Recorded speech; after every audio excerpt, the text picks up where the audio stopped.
Wow. So welcome, everybody. I'm so excited that you've joined us today. We are here to have a wonderful presentation by our SIG president, Dr. Rachel Potter, who will be talking about a COVID response at Mary Baldwin University. As a quick note, we owe a great debt of gratitude to Mary Baldwin University, who is sponsoring these learning type CE events. So if you are here in our session live, go ahead and let us know who you are. Put your name in the chat session so that you can earn those CE credits. And if you're watching this recorded session back later, just to let you know, this is provided for informational purposes. We do not have asynchronous CE credits available at this time. So if you're attending live, remember, name in the chat for registration purposes so we can track participation. And if you're watching this back later, we're so glad that you are giving your time to us today. Now, we will be posting this recorded session as well as additional resources like the slides to our special interest group. So if you have not already joined the Open Educational Resources Special Interest Group, you may want to check us out. A link to our website is in the chat. And of course, if you're watching this back later, we hope that you'll check out additional information in the description, including how to get involved in expanding access to behavioral resources. Please, if you have any questions, let us know. You can pop them into chat. You're also, of course, welcome to let us know. We welcome you to unmute if you have a question, or if you feel more comfortable, you can reserve it to the end. Don't forget, if you are here to earn CE credits, go ahead and pop that in the chat. Now, we are welcoming Dr. Rachel Potter, and I have the privilege of introducing Dr. Potter today. Dr. Potter is not only the Director of ABA and Autism Studies at Mary Baldwin University, but also the President of the Open Educational Resources Special Interest Group. Now, Rachel has a rich professional history, ranging in jobs everywhere from juvenile justice to being the Dean of the College of Education at MBU. And I would encourage you to get a chance to meet Dr. Potter, because she really is just one of the kindest, most welcoming behavior analysts in our field, and a real inspiration to what we can do. And in addition to that leadership at Mary Baldwin University, she's been gracious enough to lead our Open Educational Resources Special Interest Groups, not only as a board member since 2019, but has stepped into the role of president and has been serving as president since 2020. Today, Dr. Potter is going to be talking about additional leadership that she has graciously given as part of her experience of being a member of an interdisciplinary COVID response team at Mary Baldwin University, meant to protect all the members and stakeholders of that campus during the COVID pandemic, and how behavior analysis helped facilitate that endeavor. So I hope that you will join me in welcoming and thanking Dr. Potter for her presentation today. Without further ado, please go ahead and join me in welcoming Dr. Potter. Thank you. I was handling a slight parenting thing while Veronica was kindly finishing that introduction. I have a child who has been in Normandy for D-Day, which is what a phenomenal opportunity for a teenager, but went without a parent. And so we are coordinating their return back local. And I just had to send the message to my dad, go pick the child up. So, so thank you for your patience as I looked away from the screen here.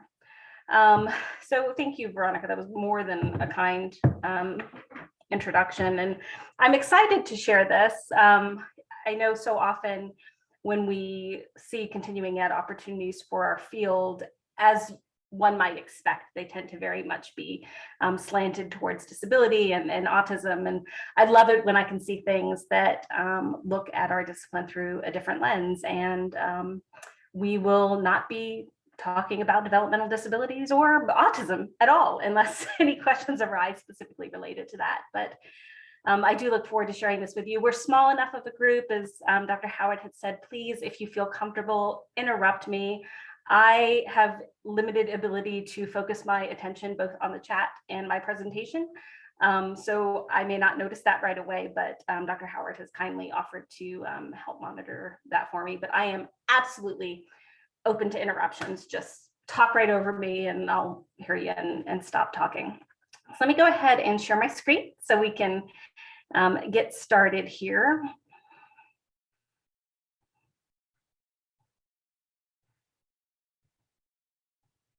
All right. Hopefully this is successful and you are able to see my screen at this point.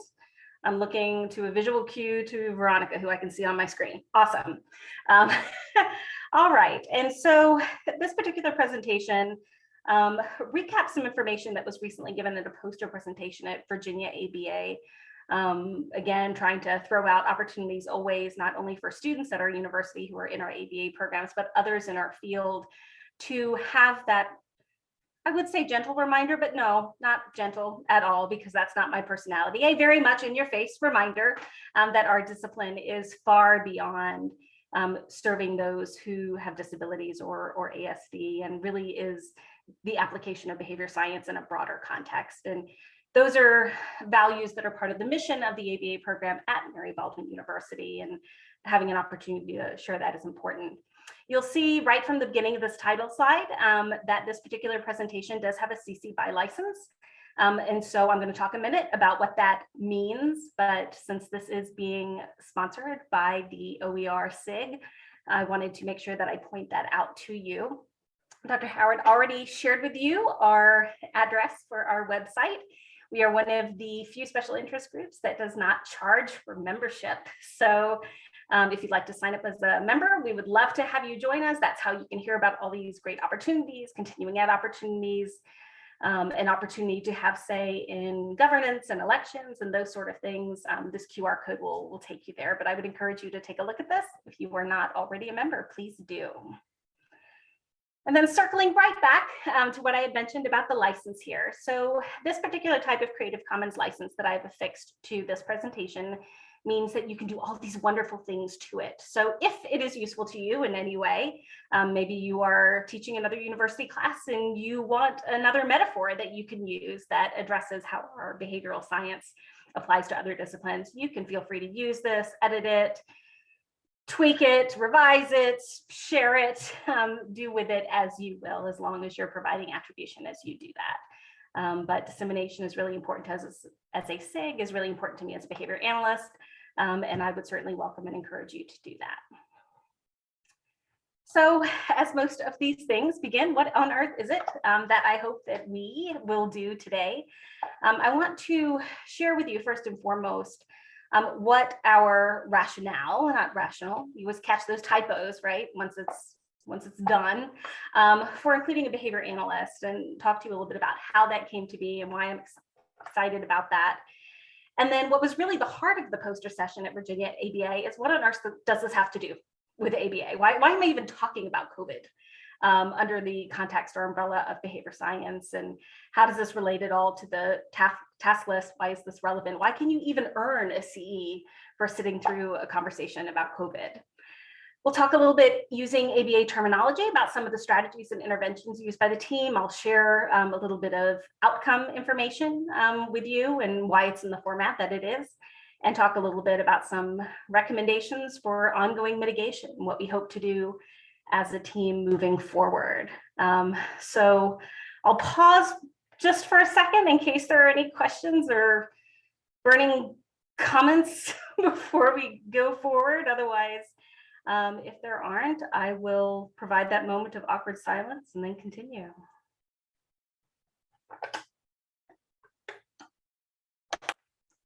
Fantastic. So our university is a small private liberal arts university in the Shenandoah Valley of Virginia. We have graduate and undergraduate programs, doctoral programs, bachelor's degree programs, master's degree programs.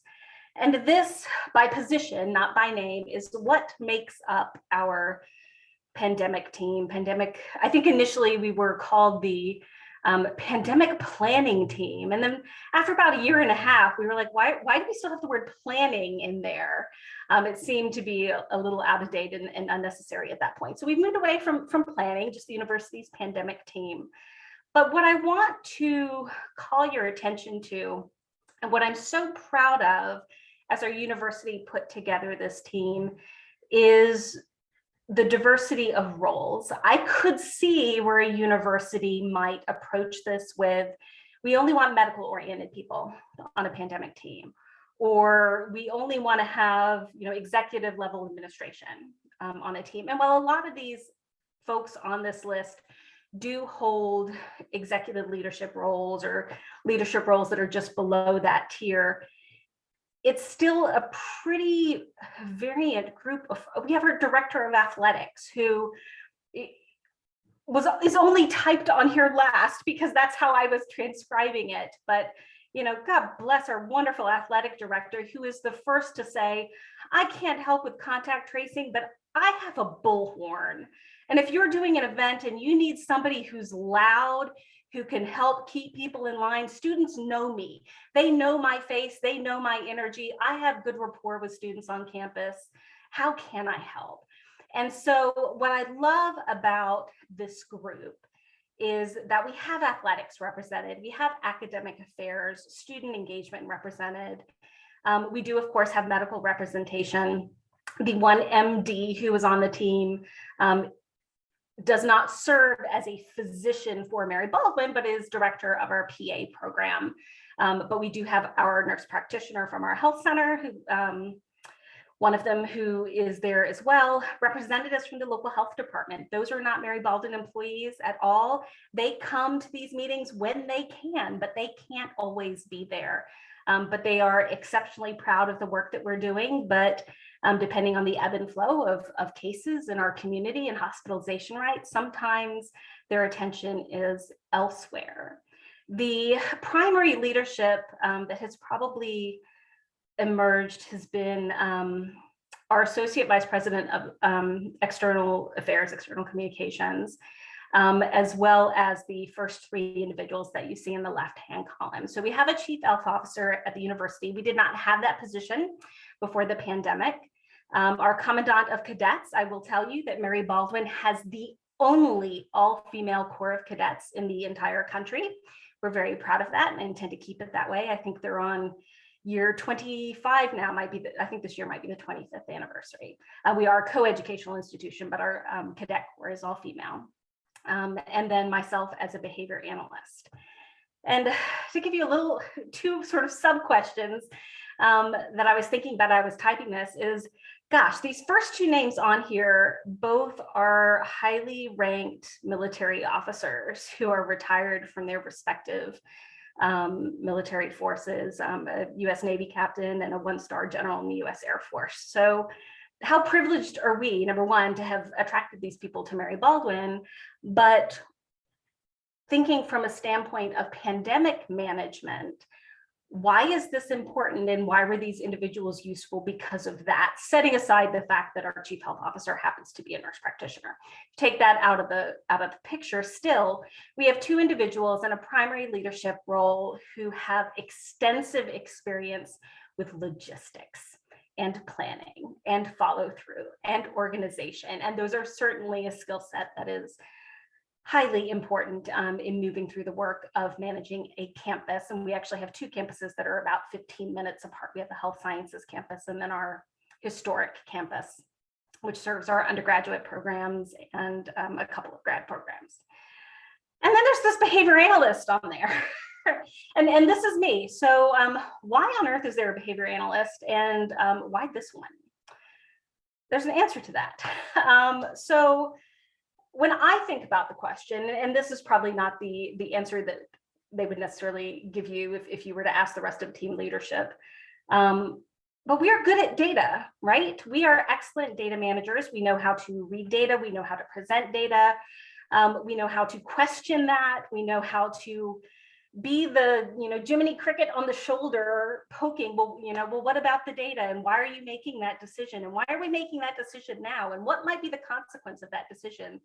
And I have felt free and valued to be able to provide that voice. We certainly understand how the principles of human behavior apply in a variety of situations. And when you're talking about putting preventative measures in place or encouraging things like masking and vaccination, those are behaviors. And so how great for us to be involved in, okay, these are things that you want to increase, or in some cases, behaviors that you want to decrease. Hey, I'm an expert, or as close as you're going to get on this campus, please ask and please include. I will tell you that I did not ask to be a member of this team. Right as this team was formed, I was concluding my 6 years as Dean of the College of Education.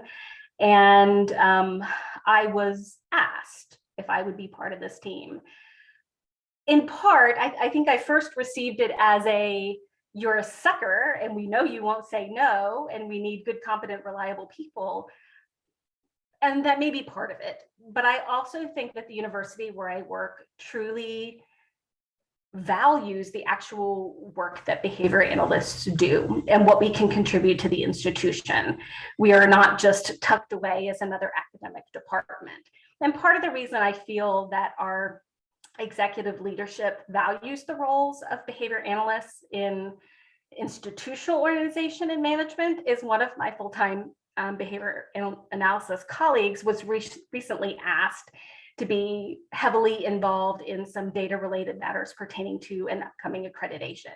That is completely independent of ABA, independent of the College of Education, but it was administration, the provost in this case, saying, hey, I hear you guys are really, really good at data and analyzing that and asking the right questions and making data-based decisions. Can you help us with that? Only to have that faculty member, respond with, why, yes. And have you ever heard the term OBM? So I feel honored to be part of this institution. But I was also somebody who, as I was moving away from that dean position into a faculty position, and a faculty director position for a program that is online, I knew that I would have the commitment to be able to flex my time as needed with the ebb and flow that comes when you're managing pandemic-related things. But I did put a note on here too that my inability to say no is not a virtue, and I don't recommend it as well. I am excited that this spring we did receive a grant from the American College Health Association. I believe we were one of just a couple of colleges from Virginia who received this small grant, specifically targeting vaccination hesitation, vaccination incentivizing. What can we do to get college students, again, a student focus specifically here with the grant, to get vaccinated? We did have, at the time, a vaccination mandate for students, unless they had a medical or religious exemption documented. But what could we do to get those numbers to flex a little bit so that we had more people actually getting vaccinated? And then later, by the time we received this grant, getting boosters if they were eligible. And so the money that we received from this grant, again, it was a very small, modest grant, was able to be used for signage and posters and events to encourage vaccination, providing actual incentives for people to be vaccinated. We also were able to provide some compensation for folks who were working on a hesitancy study with our student population. And then a surprise to me that they wanted to include consultation for a behavior analyst as part of that grant. So again, emphasizing, hey, behavior analysts are doing great things, and only to have ACHA say, tell us more about behavior analysis and what that is and what this has to do with this. So I've been really excited to be able to talk about our discipline to people that are in other allied areas where they may care about the work that we do and want to collaborate.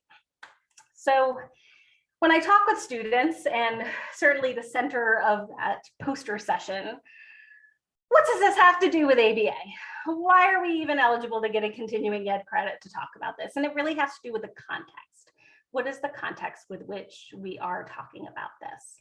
And so what I've done here is I've taken the 5th edition task list, and in some cases I've grouped a couple of sections into one.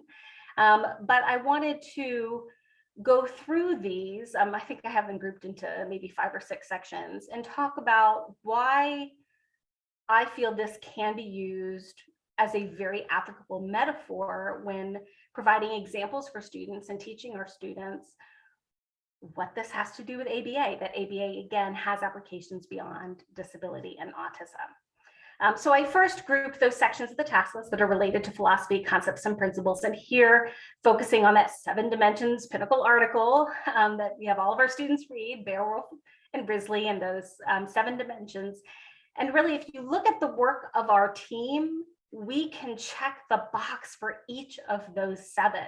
And I think back, long ago when I was doing my field work, and I remember talking to my supervisor, and sometimes I would say, well, gosh, I don't know if this counts as field work.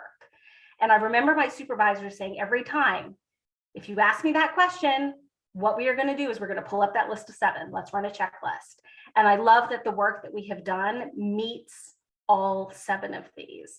And so with our students, as we go through this as a metaphor, we're able to talk about, how this is, applied in terms of being highly socially significant, that we're consistent with using behavioral terms, that we're analyzing our data, that we're meeting all of these requirements as we're going through with this work, just like we would if we're providing other intervention services for perhaps, as an example, a young person with autism or an older person with dementia or whoever our clients might be.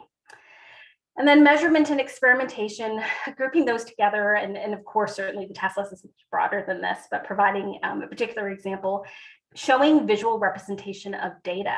So when our pandemic team meets, and for a long time we were, in the very beginning, meeting more than once a week, down to once a week, and now we're meeting every other week.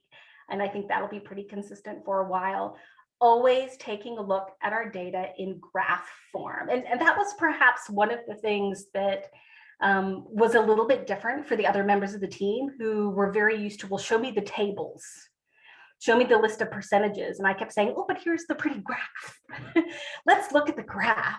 But then also understanding that the types of graphs that they're used to looking at and used to interpreting may look different than what we typically use in our field. So trying to do them in a way that was very tangible and accessible and user-friendly for that audience, while still having my colleagues in the habit of looking at visual representation as that relates to our measures of success. So in some cases, those visual representations could be of actual behavior, but in many cases, they were really visual representation of our success measures, things like vaccination rates, COVID rates on campus, because those were the desired outcomes that we wanted as a result of the specific activities and interventions that we're putting into place.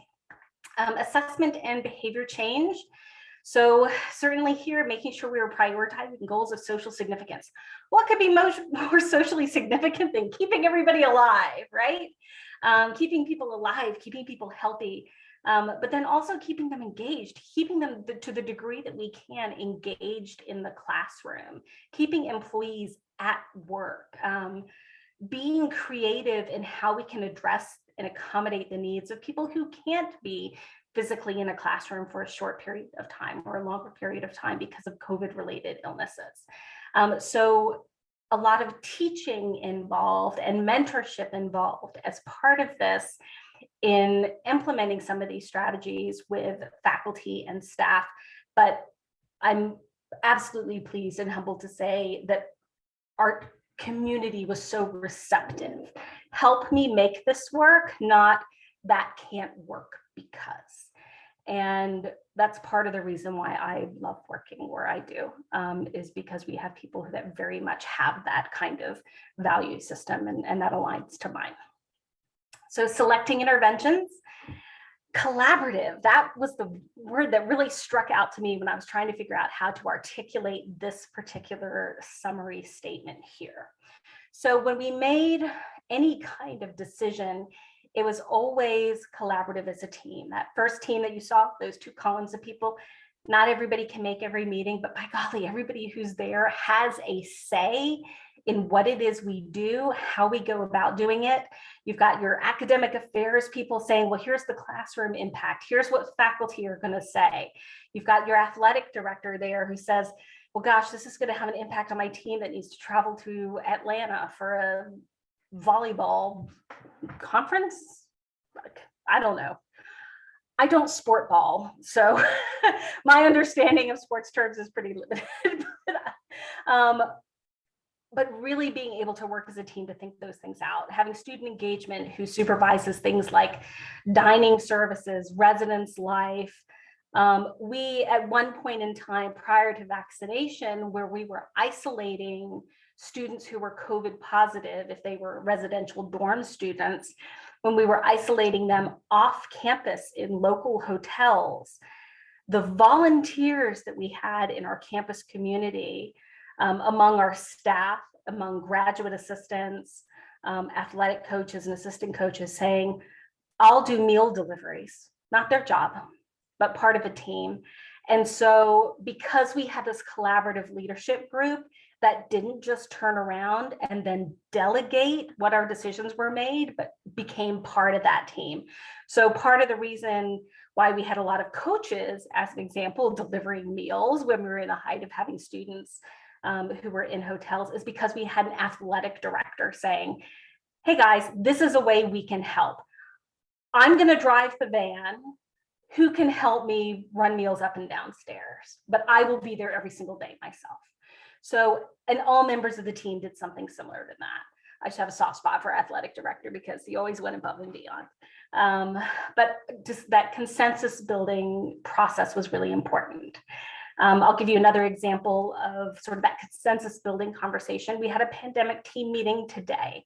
And during today's meeting, we had a discussion about the fact that there was an event held on campus last weekend. Our students on the main campus have gone. We're on summer break, just mostly online classes at the main campus, but there are a few employees here or there, still working on campus. Well, we held a reunion event on campus this weekend. And so we've started to receive some notifications from people who are alumni in particular who attended that event. Event's been over a couple of days. I've had a positive test. I feel I should notify you. And so as a team now having a conversation, what do we do with that information? What is our obligation with that information? What do we do to continue to keep our campus safe? Certainly being appreciative of the work that they have been doing, but honoring the fact that, yes, we're going to have these events, these alumni events that have been put on hold for a couple of years. You do what you can, you mask up, you minimize, you try to have things outdoors, but what actions are we going to take? So as a team, we talk about things like, what communications are we going to send? To whom are those communications going to go? Are we going to send a communication to everybody who attended those events saying, uh-oh, looks like you might have been exposed, go get a test? What information are we going to share? What aren't we going to share? What should that look like? Because we also do not want to alarm, but we want to be useful and do due diligence. And so those are some of the decisions that we make as we collaborate. Another conversation that we had at today's meeting in particular. So the CDC, as you might be aware, has this colored map by county or city where you can look up, are you green, yellow, or orange? And that determines the CDC's recommendation on whether or not you should be masking in your particular area. So our team today had a conversation about, well, why don't we follow the CDC guidance there and have everybody just responsible for looking it up every morning? And as I took a deep breath, sitting in my chair, listening to this meeting, I'm thinking to myself, okay, well, right now we have our health sciences graduate students who are in one building. So when I say campus, it is one central building. Maybe, given their aspiring professions and more fully formed frontal lobes than our undergraduate students, maybe in that particular building, it would be okay to have a sign, whoever arrives first thing in the morning, posts a sign, today is orange. CDC recommends strongly that you wear a mask. Today is yellow, masks are recommended but not required. Today is green, find a friend, make out on the stairs. So whatever they want, that might work for that particular building and that population of students, but a multi-building campus with undergraduate students who are lucky if they get up on time to go to their class with showering, they're not going to take the time to go to the CDC website to look up what color they are that day. And so a lot of conversation to decide how are we going to handle that? What should we do? What behaviors are we trying to shape and how are we going to go about doing that? Vaccination, this has been a really sticky issue and I know I'm stuck on this bullet, but that's because it's a really important one. while we did mandate vaccination last year, our university will not be mandating vaccination this fall. They will be strongly encouraging. There will be events to incentivize. There will be all sorts of things in place to try and get folks to be vaccinated, but we will not be mandating it. And as much as I have been the town crier over everybody needs to be vaccinated, and here's what we're going to do, and here's how we're going to address this in terms of interventions, and here's how we're going to measure it, when it came down to it, the university was unwilling to provide a consequence to people who choose not to be vaccinated. And that hit a wall for me, because if there is no consequence for a mandate, then what you have is not a mandate. What is the point in telling somebody, we require you to be vaccinated? Oh yeah, well, what if I don't? But we require it. But what if I choose not to? But we require it. And so if I don't, what are you going to do?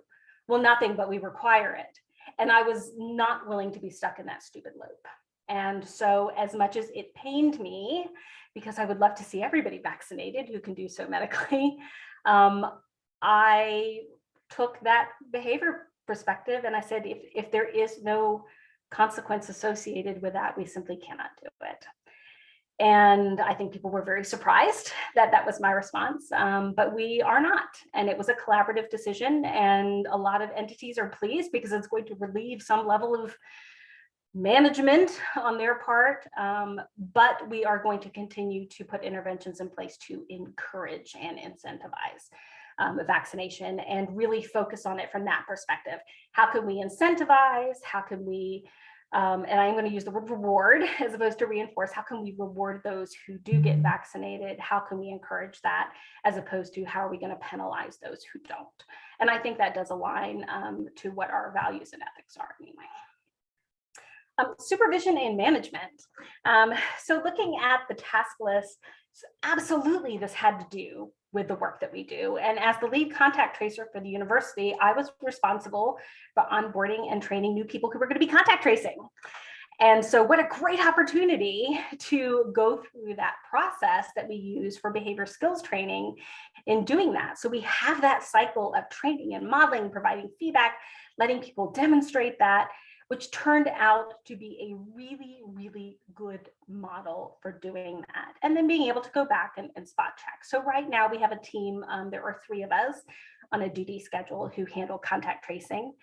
And I have been able to let go of feeling that I need to do it. I have a tendency to be one of those personalities of it's going to be wrong if I don't do it. But then I thought, why? If I've done this, if I have trained people using these principles, and I can show measurable outcomes of them doing this task successfully, pardon my language or don't, but I need to let that shit go. And so this is a good thing. And so now there's a group of us who are able to do that and rely on one another. Certainly in terms of ethics. So obviously, as a behavior analyst, I'm bound to our own ethical standards, but also by extension, the nature of the work that I do on the team as a contact tracer specifically, and not just a behavior analyst who's on the team, requires that I have access to private and protected health information for our students and employees, because I need to know things like their vaccination status when they're a close contact, and I need to provide them with directions on what it is that they need to do. And so having been through that kind of training and understanding what those limitations are, there are a small subset of people that are on that team who have access to that information, not all of us, but making sure that we're compliant with that as well. And any other standards, as you saw on that team, there are folks with all kinds of different professions that have their own ethical standards they have to adhere to, whether they're nurse practitioners or medical doctors or RNs. I think our 2 folks from the health department both may have been RNs. So making sure that we're also honoring what our own individual disciplines, ethical and professional standards are, as well as we do that. So what kinds of interventions did we put in place that might have anything at all to do with ABA, and what might some of those have done. And so I've grouped them in some categories here for you. Certainly prompting and setting events. So setting up our physical environment to try and mitigate things. And I'm sure you've seen these as you've been in stores, you've been in airports. What kinds of things are people doing to manipulate the environment, provide visuals that might prompt people to do things such as maintain physical distance space while they're in line to check out their books at the library. Signage in our restrooms regarding hand washing and hand hygiene, those kinds of things as well. And fortunately, some of that grant was able to help cover things if it also addressed vaccination. So reinforcement, and I struggle a little bit with reinforcement because we talk about reinforcement having to do with future behavior, and specifically related to vaccination. We're not trying to increase the rate of vaccination because the next vaccination might not be available yet. So at that time, we're talking about that initial series, right? What are we going to do to, in some cases, probably the better word was reward. What are we going to do to incentivize? What are we going to do to reward? Because it isn't, go get another vaccine and another vaccine. It's different than another kind of behavior where you might be trying to increase the rate of those things. Group contingencies. So there were times where we put some of these incentives in place that relied on group percentages or group outcomes. At one point in time, I think it was right around Thanksgiving, the president of our university, who has just completed her 19th year as president of Mary Baldwin, agreed to dye her hair rainbow colors if we got over a certain rate of people who had received both of their vaccinations. And as it turns out, we did not meet the goal as a group, which was very sad.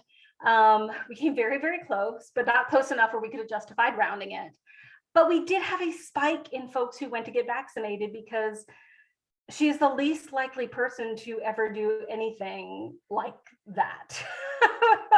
Always very proper and put together, and it was just such a fun thing. We're so excited. So I'm disappointed that we didn't meet that group criteria, but we were able to put those kinds of things in place. We had a lottery type system for some of our booster clinics where we did drawings. Hey, we're going to do a $100 gift card drawing, for example, for everybody who shows up to get a booster on XYZ date.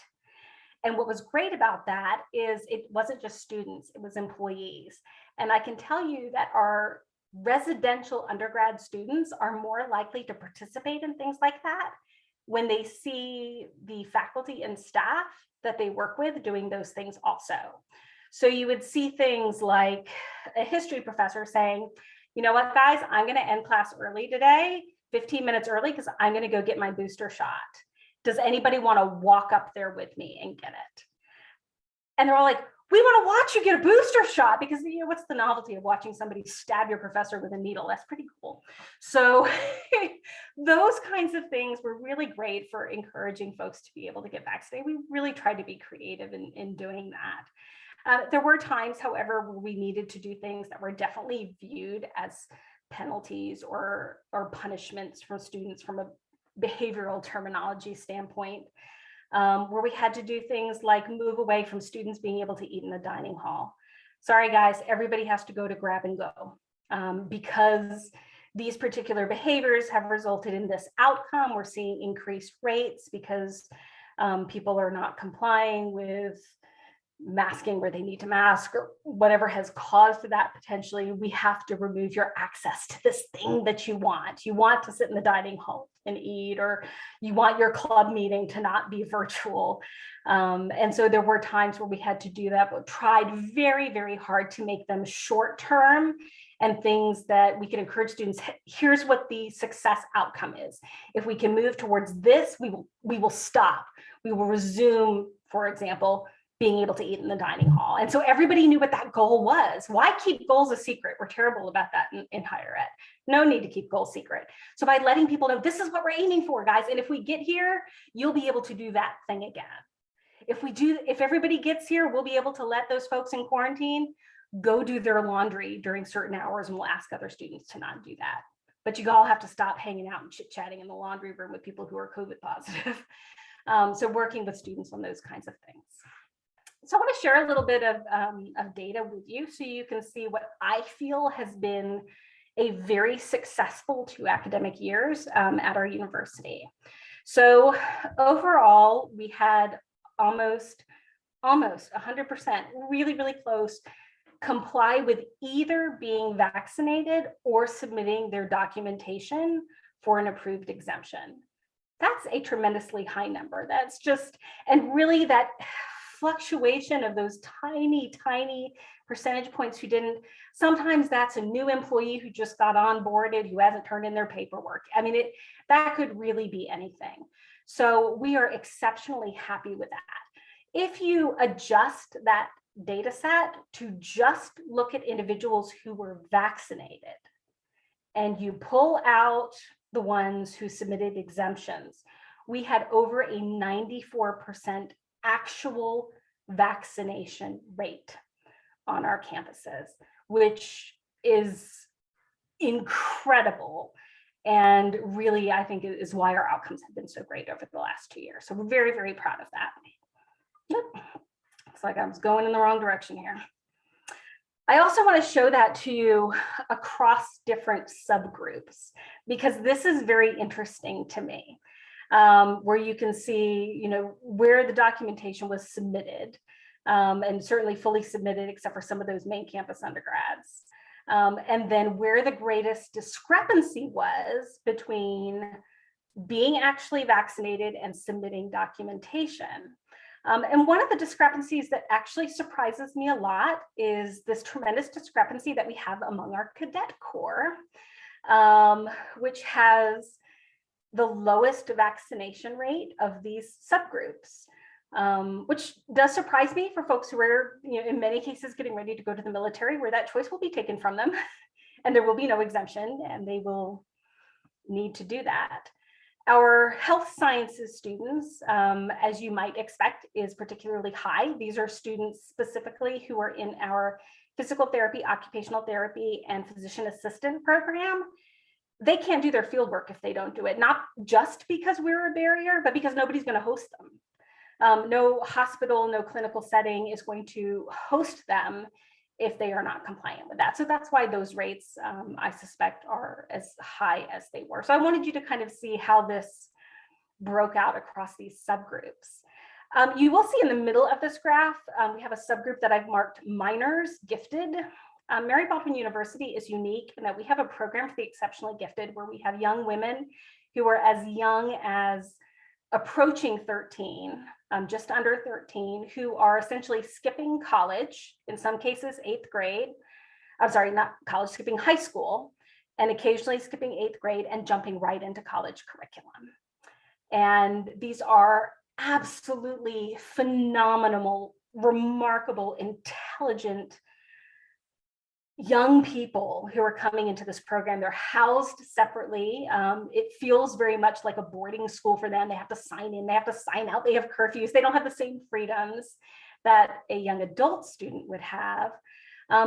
But it took a while for their vaccination results to get a little bit higher, because for a long time, you could not get a Pfizer vaccine unless you were 16. You didn't have access to a vaccine. So even though we had a mandate, we had a number of our students in that program who had a waiver because of their age, not because of a religious exemption or a medical exemption. So booster dose, so fast forward in time, we're now looking at January of 2022 compared to May of 2022. You can see that change there. And what's cool about this change is that period of time between January and May was implementation of that COVAX grant.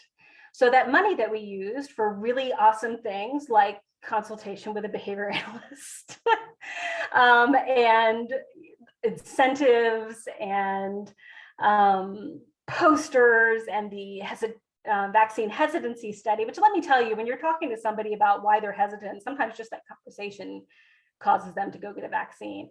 So you can see that change in booster dose documentation just in the time that we received the grant, which was really exciting. This particular graph I did not create.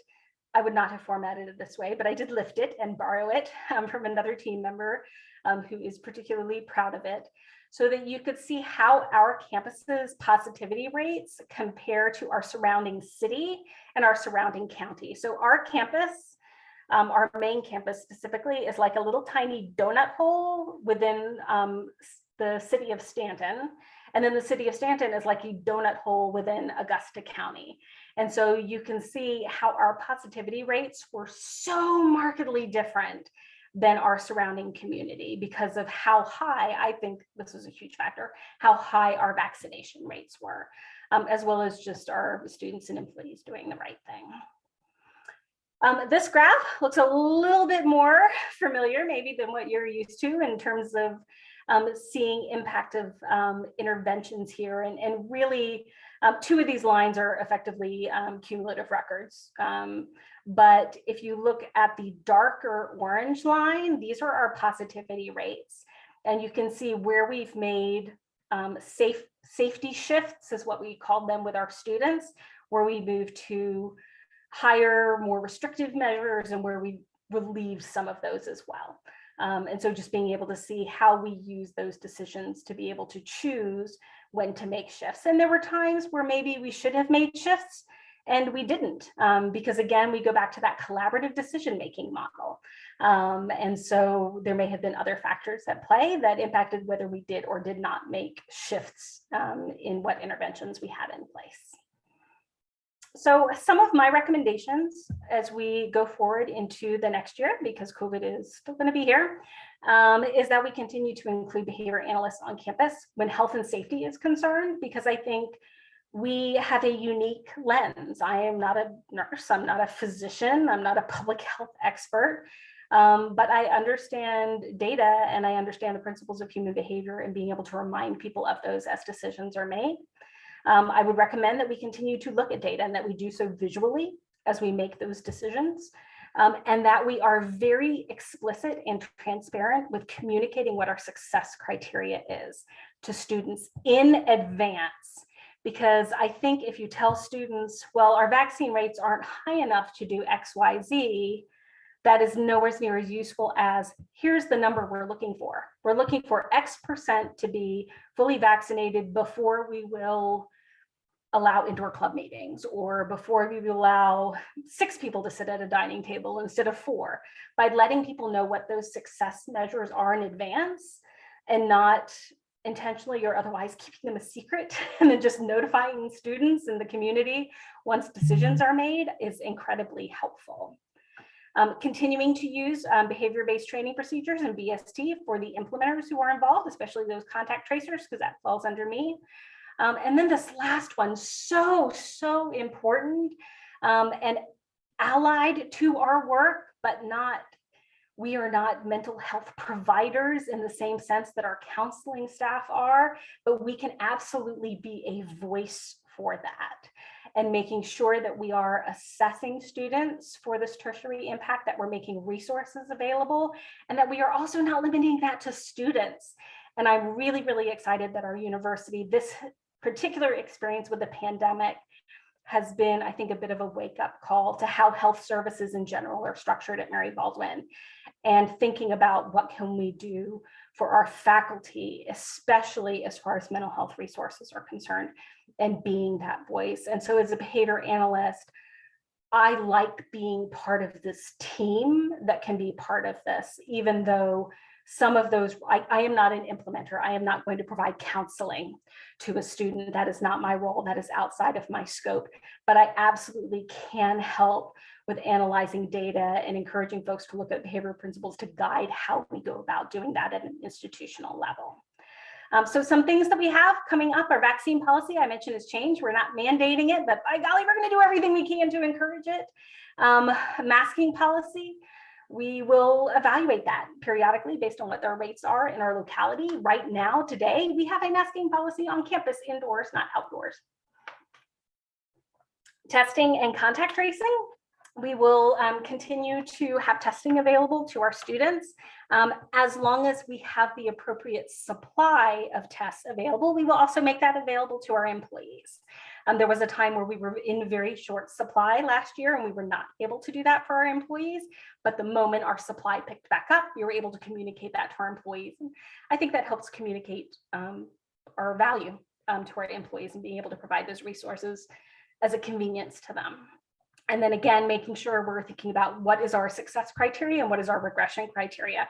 So we know what things we're going to put into place under what conditions in advance, rather than flying by the seat of our pants while we try and make those decisions.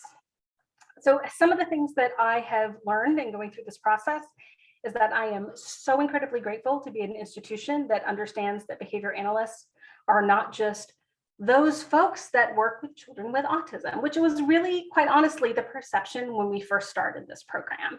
And the department of which I am the director is the Department of Applied Behavior Analysis and Autism Studies. And I fought for an ampersand in there. And it's really, really important to me when that's written that there's an ampersand in there, because that visually breaks those into two different things. Our department does offer an autism studies curriculum, and our department does offer an ABA curriculum, but they are not the same thing. And so the ampersand was honored, for which I'm pleased. But truly, I am grateful that our administration understands that the role that ABA has is not limited to that, but has many other applications as well. Including, and this is where we've had a lot of students come through who are coaches, athletics, sport, fitness, that kind of thing. I have a hard time sometimes sharing responsibilities because I worry that if I don't do it, it's going to be done wrong. I alluded to that earlier. I'm getting much better at that.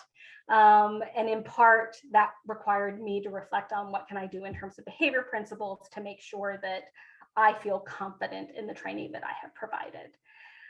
It's really important how we communicate to students and to employees, whether it's phone, text, email, to make sure that what is being conveyed is what is intended to be conveyed. And sometimes that means drafting an email and not sending it until the next morning and rereading it, especially when you're frustrated. And I know I have had moments through the contact tracing process, especially when I have reached out to somebody to tell them that they were contact 4 days ago with somebody, so they need to get tested tomorrow, day 5, only to have that person reply to me and tell me what a horrible human being I am for waiting 4 days to tell them, and that I'm incompetent and the work of the pandemic team is awful, we don't know what we're doing.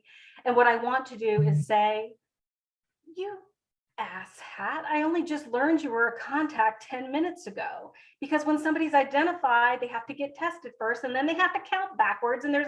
And so I have to rethink that and instead say, I understand why you're concerned. I said, if I didn't know how this worked, I would be too. But let me explain to you a little bit about how the calendar works. But sometimes I don't want to do that. Sometimes I just want to scream and say, you've hurt my feelings, and now I want to quit. And I definitely had a couple of moments that I ended up having a glass of wine and then sending the email, and that helped. I certainly, ongoing learning, I have learned so much about public health, enough that I will continue to educate myself about public health and the implications of behavior analysis in public health, direct care, and anything related to related research that has to do with COVID and not necessarily ABA. But absolutely, there were moments that I wanted to quit. And if it wasn't for this amazing team and the support of the university, I probably would have. But that's because I'm human. And sometimes this is exhausting. And sometimes a testing event that yields 85 positive people in one day makes you want to hit something with a pillow. So key acknowledgements here, certainly the pandemic team itself, our students and employees, the American College Health Association that gave us that fantastic grant, and our local health department or district that didn't attend our meetings as often as perhaps we would have liked them to, but we are also in a health district with several other universities that had much higher transmission rates. And their reason was, our needs are elsewhere. You're not a problem. Keep up the good work. We're not coming to your meeting this Wednesday. And so we did not infer that their absence was an insult in any way. If you would like to see some more references, I do have a QR code and you'll have access to this presentation as well. So you can have access to that later. I do have references for you if you want to see what those are as well. Another encore slide here about the SIG. If you're not already a member, it's free. Come join us and have a voice at the table, be part of creation of these open, low, no cost, preferably educational training materials.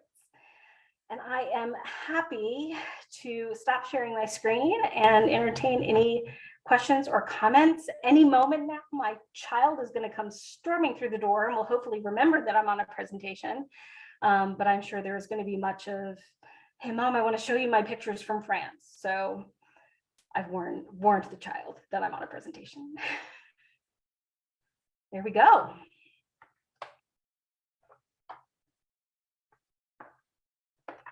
Thank you. And yes, there's a feedback form that Veronica just put in the chat for you too. So please do that as well. And that'll help get you your certificates. Well, and what a wonderful prompt that we have from one of our participants. Not only do we request your feedback, but don't forget to also put your name in the chat. But forgive me, Jeffrey, you were about to say. I was just curious how some of the mixed messaging from the CDC ended up affecting your response when it came to the committee and coming together and trying to do that. Was it hard to push that message when you were getting a changing message repeatedly from the CDC? That's a really good question, especially when it was like the bar felt like it was changing frequently. And so what our approach has been, yay, having a behavior analyst on the team, is, okay, well, let's look at our data. I mean, yes, we need to look at what CDC says, and we will not do what falls below CDC requirements, but in some cases we may exceed them. So I know the CDC changed a number of times. Well, what are the isolation requirements? Is it 10 days? Is it 8 days? Is it 5 days? Is it 5 days? If then, and we said, stop it. Stop it. This is nonsense. What does our data say? Because what we were doing is we would have people come in for a post-test, a rapid antigen test, 5 days into their isolation period, or we would go to them to provide that. And at 5 days, close to 90% of folks were still popping positive on a rapid antigen test. And so we did a little bit of experimentation on our own, and we learned that for us, 7 days was the magic number. And so we said, as long as we do not go below what CDC recommends, we might exceed it. And so our university policy right now is a 7-day isolation period. And I will tell you, we do get pushback on that. We will have, particularly from employees. But the CDC says, I only have to do 5 days. That's lovely. We say you have to do 7, but let me tell you why. And what I love is that once you explain why, rarely do we then have pushback. And we tell them, we did a series of testing with folks day 5, day 6, day 7 who were willing to do that. And we know that there's a strong likelihood that you are still carrying enough of a viral load to put others at risk on day 5 and 6. But we were close to 100% negative by day 7. And so we are going to exceed that expectation. And in the end, I think people expressed gratitude for the fact that we were willing to do that. But by saying we will exceed and not always stick exactly to those CDC guidelines, that meant we were doing a lot less flip-flopping than perhaps what we were hearing in terms of that guidance from the CDC. Thank you. That makes a lot of sense, especially with the context of that information. It's hard to argue with it, on the other end, and especially when you're just saying it's just 2 more days. At the 2 more days, we found that almost nobody's still carrying enough viral load. So you enjoy your 2 days of rest that you probably need. Excused course absences. Absolutely. Well, and building up that, I've got 1, maybe 2 questions. Sure. So we know that intrusive behavioral interventions are sometimes an opportunity. They sometimes create circumstances where a learner, a client or whatever will engage in maybe some we'll call it counter control, protest and frustration, and there can be a lot there. You mentioned some of those. You're pretty transparent about some of the frustrations and challenges. How did the student body as a whole, and even staff and faculty, how did folks respond when, as you were showing us in that beautiful time series design, you would go from like an A to a B and maybe even up to a C? What was the response from the folks that were being served like? Generally very favorable, but the question that we would always get, which was great because after the first time we had it, we made sure we always had the answer for the next time. Okay, you've put these heightened restrictions in place.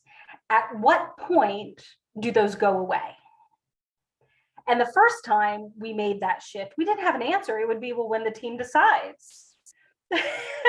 And then the next week when we met, the conversation became, okay, we need to set success criteria and we need to communicate that, because otherwise it becomes like the parent that says, because I told you so. And that's not okay. And I think when students see that any decision we make regarding an intervention or a policy is based on data, thanks, Brian, we're doing the right thing. There were times where we had members of the community, students in particular, who were frustrated when we were loosening restrictions, who felt that we were loosening them too soon. And then it still became a conversation about data.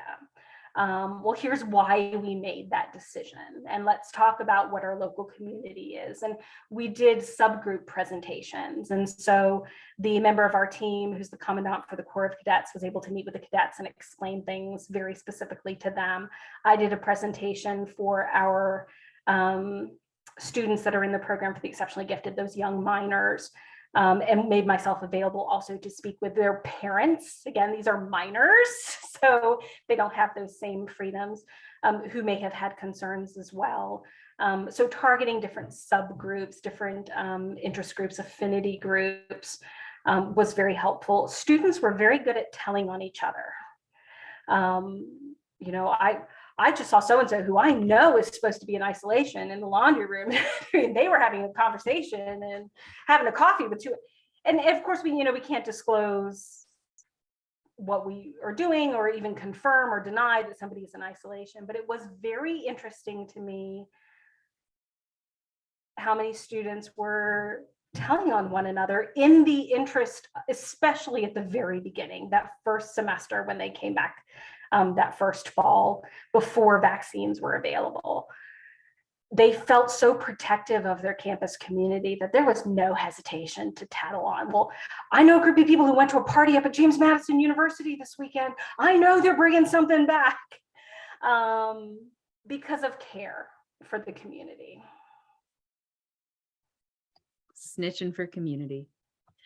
Well, and you also highlighted like the role of the campus leadership, like a president who was willing to literally put their hair on the line for the sake of increasing vaccine compliance. And I wonder if I can ask kind of a longer question.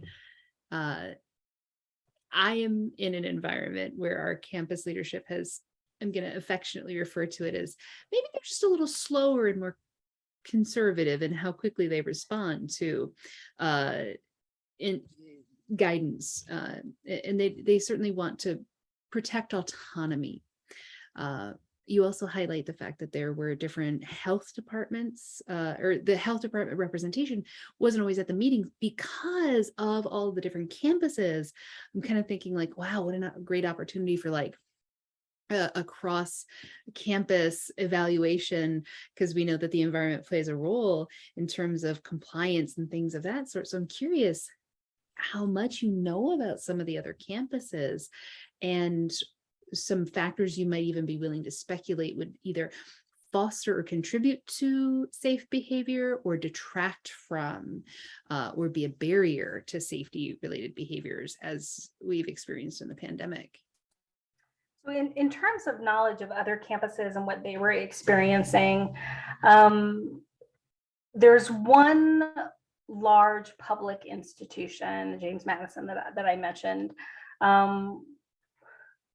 which made national news with their lovely COVID rates in that first semester. And so the entire world had access to that information. But I was pretty diligent in the beginning of checking the COVID dashboards of the other schools that were particularly within our health district.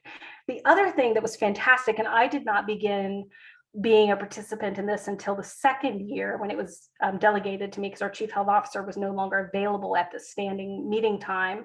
The CIVCV, which is the Council for Independent Colleges of Virginia, so it's all the private colleges that are in Virginia, set up a weekly meeting for a representative from pandemic teams from each meeting to come together once a week. What is your campus doing? How are your rates looking? What challenges are you facing? Are you testing when everybody comes back from spring break? Why or why not? And so we got an amazing opportunity to talk with colleagues in other private universities about decisions that they were making and why, and then talking also and sharing about decisions we were making and why we were doing that. But our rates were consistently by percentage of population among the best in our state. And part of that is because we do tend to have this very insular campus. A lot of our students, when they're on campus, they don't leave. We have probably a pretty high compared to other institutions percentage of students who don't actually have driving licenses. And so, which is something I would like to address, but that's okay. But we tend to stay pretty insular to ourselves. And I think we have a pretty good sense of community and faculty and staff who lead these affinity groups that we have on campus, affinity groups, whether they're related to music or the arts or athletics, or minority group affinity groups, really look to their leaders who are faculty and staff leadership, and will follow their guidance generally as an extra push. Just, as an example, deans in general are not expected to carry an academic advising load. However, are now departing to take a job as a provost at another institution, Dean Walker of our College of Arts and Sciences, because she wants to, serves as the academic advisor for all incoming baseball players. That was just a special request she had to the university. I love baseball. I want to know all the baseball players until they declare a major where they have an advisor in the major. I want to be the advisor, the academic advisor to all our baseball players. And so she became an excellent link to our athletics. And so her in partnership with our director of athletics. And so really using the folks we have to be those good models contributed tremendously to our success. So it wasn't just all the snitching. There wasn't just all the snitching. And to be clear, employees are just as good at snitching as students. Thank you.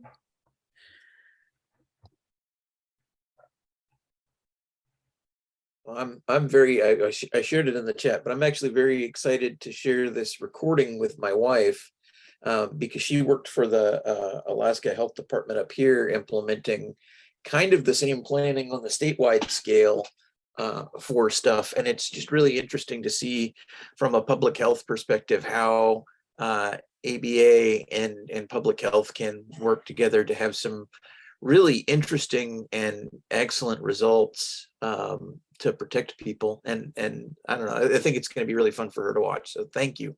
Absolutely. And I will say, just having to do with the intersection of ABA and public health, he has since moved to another position at a hospital in Northern Virginia. But I believe it was the Winchester area of Virginia, outside of DC. That particular health district, for a number of years, the director of that health district was a BCBA. I had never come across that before. And one of the faculty members at Shenandoah University alerted that to me, and I was so excited to see that. And now he's a hospital administrator, again, with the BCBA background, using those applications of organizational change and institutional change and interventions to do other good work that is under the arm of our expertise.